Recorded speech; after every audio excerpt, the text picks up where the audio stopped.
joining me, we have a very familiar face, Ted Hagaman. We talked with you quite a bit leading up to Merlefest, but today we're going to be talking with you a little bit about how it all went. So give us just kind of an update on how Merlefest 2014 was. Well, we always breathe a sigh of relief when we look back. Right. But we had a great festival this year. Number one, the weather worked with us perfectly. We got about a 10-minute shower on Friday afternoon, but other than that, just gorgeous weather, and that always helps. Oh, yeah. Hard to come by up here, too. Yes. But just a wonderful turnout of fans. I thought it was interesting, the stage manager that manages the Watson stage has worked with us probably 23, 24 years, made a comment. He said, you know, one thing that I really have noticed this year about the audience, he said, they are really into the music. They are really into listening and participating, and I just thought that was a real compliment. Absolutely. But very well-behaved crowd and very good family atmosphere. We just couldn't ask for more. Wonderful. Well, as our viewers know, I was out there on Thursday, the first day, and I got to speak with several different people and got to share with our viewers a little bit about what people love about Merlefest. And everyone was just so excited to be there. A lot of people were saying that they had been there for years and years and years, and it was a big tradition in their family. So I think that's really neat that people come back year after year. It is, and we find that more and more. And it's interesting to find people that, you know, in the very early days, their parents brought them to the festival, right, and now they're bringing their kids to the festival. So it truly is something that becomes a tradition. And I think a lot of people circle that on their calendar every year, knowing that that's where they're going to be at the end of April. Definitely. And I thought it was neat, too. I talked with one woman who was from Boone and another woman who was from Canada. And so people just come from everywhere to this event. They do. You know, we're crunching numbers now. It'll take us another probably 45 to 60 days to get all the information in and to sort through it and to be able to know exactly where we stand and what went on. But if we look at last year's figures, which we feel like this year is going to be pretty much in the same realm, last year we had people from all 50 states and 14 foreign countries. Wow. And you never know who you might be sitting next to at the festival. So it's always interesting to meet a lot of unique people. Absolutely. Now that sounds like an incredibly daunting task to crunch all those numbers and figure out just who was there. How do you guys even go about doing that? Well, we rely a lot on our volunteer groups and people to provide us the information we need. So for us to determine how many people actually came or participated, we have to not only look at the paid audience, but we look at all of our volunteers and we look at all of our groups that worked during the festival and how many hours those folks worked. And so it just takes time to get all of that information in and to put it into our spreadsheets. But it's a good process, and we feel very favorable about what we're going to see when it's all said and done. But it was a good festival. Now, any estimates that you can give us as far as how many people may have attended over the course of the 4 days? Our initial estimate is a little over 76,000 participants. Last year we had roughly 77,000, but I think we're probably going to be between the 76 and 77,000 when it all shakes out. So a great festival, very well attended. We couldn't be more pleased. Yeah, that's got to be really nice to be able to look back and say, we did this, we accomplished this yet again, and 76,000 people, that's a huge number. It is a good accomplishment to look at numbers, but I think the bigger thing about feeling a sense of accomplishment is to look at, you know, what the benefit is from what comes from the festival. And, you know, this is our biggest fundraiser for Wilkes Community College. And with state budgets as they are today, there would not be things that we could do at our college if we didn't have Merlefest. Right. For instance, right now, one of our biggest projects is we just purchased a former bank complex, and we're turning that into our health sciences center. Very neat. And so it's going to take several $1 million to upgrade that building and to put the equipment in for nursing and related type fields. So that's where most of the money that will be raised at Merlefest will go for the next 4 or 5 years, is into that building. And again, we could not do that without Merlefest. But it also reaches into things like our student clubs. We'll have a little over 70 college and civic clubs that participated. And our college clubs, one unique story is we have a culinary class, and money that they raise through their participation, they take their second-year students to France to work with French chefs. Wow. So it's a great way to extend the education, and that's what we're all about. Another group, our Skills USA group, which is mainly folks that come for a 2-year degree to learn a trade.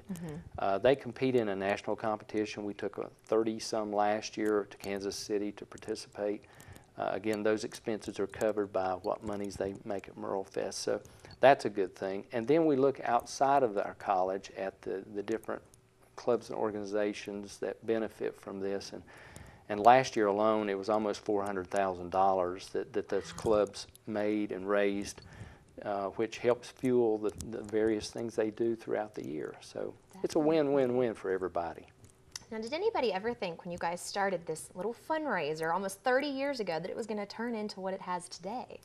No, I don't think anybody had any vision that could happen like that. And we've been amazed that it continues to grow and be strong. And I think it helps for people to understand that the benefit of this festival is kind of different than some other music festivals in that this is not necessarily putting money in people's pockets. This is actually going to better communities and to improve people's lives and help them to get a job. Definitely. So that's what we take a lot of pride in. Awesome. Now, were there any standout performances this year? Well, we like to think all of them were. You know, we do hear a lot of buzz about certain things. I think the Old Crow Medicine Show set on Friday night was probably one of the highlights of the festival this year. We had a local fellow, Arthur Grimes, that actually went out and did some dancing along when they were performing, and that made me proud to see a local person out there with them. And then we heard a lot of buzz about Sunday afternoon with Merle Haggard, and also with the Daly and Vincent Jimmy Fortune set. A lot of talk about that. And it's always interesting to hear about new and upcoming groups. There was a band from Ireland called I Draw Slow that did very well and seemed to have a lot of people following them around. So. Definitely.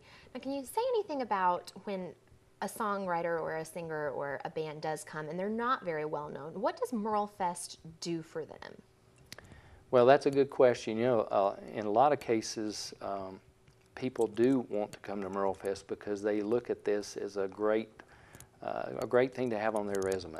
Right. And as most people know, we don't pay top dollar normally for our talent. A lot of it is because of the connection with Doc Watson through the years. A lot of it is because people do understand that the profits from this go to help fund things for the college and for educational purposes. But they also come a lot of times just for the exposure and to be able to get seen and be seen by so many people. They have an opportunity to sell a lot of CDs in our Merlefest Mall, so it's truly a bucket list item for a lot of performers. Definitely. Now, the Merlefest Mall was absolutely incredible. I think I could have spent all day there. So many unique items. Mm-hmm. It is. We have a lot of people that do enjoy the shopping aspect of it as well, Yeah. and whether it's CDs and unique music things that you just can't find in your big box stores today, or just walking through our shopping area, the shops at Merlefest, that's a little different than you would see at the Boone Mall as well. Absolutely. So there's a lot of unique items. Definitely. Now, talk with us a little bit about the organization of coordinating all these volunteers. I was just telling Ted before the show, I was so impressed. Parking, everything was a breeze. Everything was so well organized. How do you guys do that?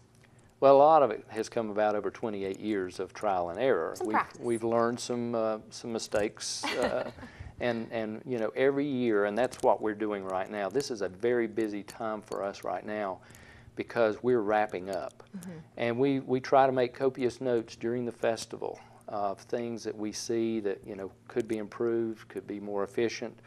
And so now we're sitting down and we have different teams that handle different areas, one for volunteers and one for programming and so on and so forth. And we're going through this process of listing everything that we observed and saw And so that will be what we work on as we look toward next year. How can we improve? How can we be a little better? Absolutely. And so there's so many people too. Our volunteers, a lot of volunteers have been there for many years. We have a lot of volunteers that have been for every festival. And they take ownership of the job that they do. And so that makes it much easier on us as well, because they have experience, they have a definite passion for what they're doing, and they can help new, younger volunteers that are coming in kind of know what to do and how to do it. And well, that takes a lot of the stress off of the organizers of the event. Absolutely. So tell us a little bit about what you guys are doing in terms of next year. I imagine planning is going to start here pretty soon. Well, we actually have been working on 2015 programming for the last 6 months. Wow. Amazing. You have to be out in front and know kind of what's coming, and you have to be working toward that. So what we do is we take what we have already been planning, and now we take the notes that we just recorded from this festival and try to put it together to move toward next year. But yes, we're already working feverishly on 2015, because it's always interesting when that last note is played on the stage and hopefully everybody's happy. Then the next question is, what are you going to do for me next? Right.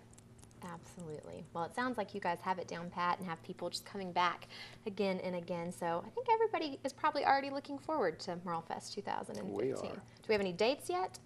It's the 23rd through the 26th of April 2015. So impressed that you already know that. Just planning You up a don't storm. forget things like that.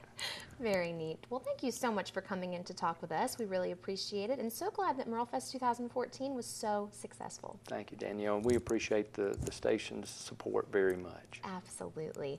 And we will be back right after these messages with more of the Mountain Television Network.